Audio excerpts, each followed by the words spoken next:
मित्रों, नमो नमः। मैं Julie Bharti madam classes channel में आप सभी का हार्दिक स्वागत है।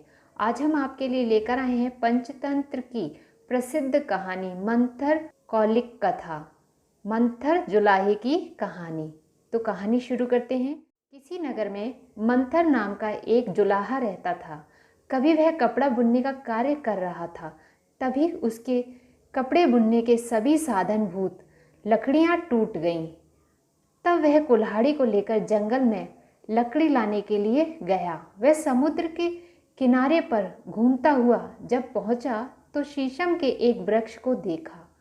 फिर मंथर ने सोचा, यह बहुत बड़ा पेड़ दिखाई पड़ता है, तो उसे काटने पर कपड़े बुनने के लिए बहुत से उपकरण तैयार होंगे। ऐसा सोचकर मंथर जुलाहा उस पेड़ पर कुल्हाड़ी चलाना शुरू करने ही वाला था कि अचानक से एक आवाज़ आई, इसे मत काटो, इसे मत काटो। उस शीशम के वृक्ष पर कोई यक्ष रहता था। मंथर की कुल्हाड़ी चलाने पर यक्ष ने कहा, अजी, यह वृक्ष हमारा घर है, इसे मत काटो, क्योंकि सागर की लहरियों के स्पर्श से, शीतल वायु से संतृप्त होकर महान आनंद के साथ मैं इस वृक्ष पर रहता हूँ। जुलाहे ने कहा यक्ष से, अजी, मैं क्या करूं?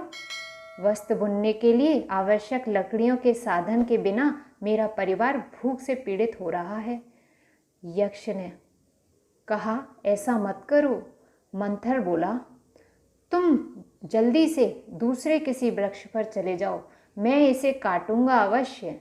यक्ष ने कहा, अजी, मैं तुम्हारे ऊपर प्रसन्न हूँ, तो मन चाहा कुछ भी वर मांग लो मुझसे, लेकिन तुम इस वृक्ष को छोड़ दो, इस वृक्ष को मत काटो। मंथर ने कहा, यदि ऐसी बात है तो मैं अपने घर जाकर अपने मित्र और पत्नी से पूछ कर आता हूँ, तब तुम मुझे वर देना। यक्ष ने कहा, ठीक है। ऐसा कहने पर वह मंथर बहुत खुश होकर अपने घर को लौटा। जब वह आगे बढ़ा और गांव में प्रवेश करने लगा, तब अपने मित्र नाई को देखा। फिर उसने उससे पूछा और शीशम के वृक्ष की सारी कहानी उसको सुना दी और कहा, मित्र, मेरे ऊपर कोई यक्ष प्रसन्न हो गया है, तो मुझे बताओ मैं उससे क्या मांग लूँ? मैं तुमसे पूछने के लिए आया हूँ।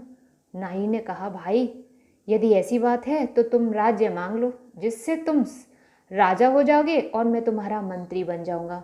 दोनों ही इस लोक में सुख का आनंद उठाएंगे, उसके बाद परलोक के आनंद का भी भागीदार बनेंगे। मंथर ने कहा, ऐसी बात है तो फिर मैं अपनी घरवाली से पूछ लूं।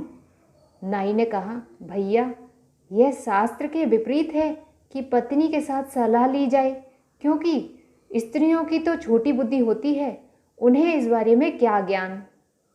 मंथर ने नाई से कहा, फिर भी मुझे उससे पूछना है, क्योंकि वह पतिव्रता है। दूसरी बात यह है कि उसे बिना पूछे मैं कोई कार्य नहीं करता। ऐसा उस नाई से कहकर मंथर जल्दी जल्दी घर पहुंचा। घर जाकर उसने अपनी पत्नी से कहा, प्रिय, आज हमारे ऊपर कोई यक्ष प्रसन्न हो गया है। वह मुझे मनचाही वस्तु देने के लिए तैयार है, इसलिए मैं तुमसे पूछने के लिए आया हूँ। तो बताओ, मैं उस यक्ष से क्या मांग लूँ? मेरा मित्र तो मुझे राज्य मांगने के लिए कह रहा है। इस बात पर उसकी पत्नी ने कहा, पतिदेव, नाई को कितनी बुद्धि होती है? जो आप नाई की बात कर रहे हैं वह तो छोटी बुद्धि का होता है, और आप उसकी सलाह मत मानिए। राज्य का पालन अनेक कष्टों की परंपराओं से भरा हुआ होता है। राज्य संधि, युद्ध, आक्रमण, युद्ध के लिए व्यूह रचना, दूसरे राजाओं की सहायता लेना, फूट डलाना आदि भावों के कारण कभी भी पुरुष सुखी रह ही नहीं सकता। मंथर ने कहा, तुम ठीक कहती हो पत्नी, ये बात सत्य है, तो तुम मुझे बताओ कि मैं क्या मांगू? पत्नी ने कहा, तुम इस समय एक वस्त्र एक दिन में बना लेते हो, इससे घर का सारा खर्च चल जाता है। इस समय तुम अपने लिए दूसरे 2 हाथ और एक सिर और मांग लो, जिससे 2 कपड़े बना पाओगे, एक सामने से और दूसरा पीछे से। एक कपड़े के रुपए से हमारा घर चल जाएगा और दूसरे कपड़े के रुपयों से हम शादी ब्याह आदि कार्य कर लेंगे। इस प्रकार आनंद पूर्वक अपनी जाति के बीच में रहकर हम प्रसन्न चित्त रहेंगे, समय बिताएंगे और इस लोक और परलोक दोनों लोकों की प्राप्ति होगी हमें। मंथर पत्नी के वचन को सुनकर प्रसन्न होकर बोला, वाह पत्नी, वाह सती साध्वी स्त्री, वाह, आपने बहुत ठीक कहा। तो ऐसा ही करूँगा, यही हमारा निश्चय है। इसके बाद मंथर जाकर यक्ष के सामने खड़ा हो जाता है और उससे प्रार्थना करता है, हे यक्ष, यदि हमारी इच्छा पूरी करना चाहते हो तो मुझे दूसरा 2 हाथ दे दो और 1 सिर भी दे दो। ऐसा कहने पर थोड़ी ही देर में तुरंत उस मंथर के 2 हाथ लग जाते हैं और 1 सिर और लग जाता है।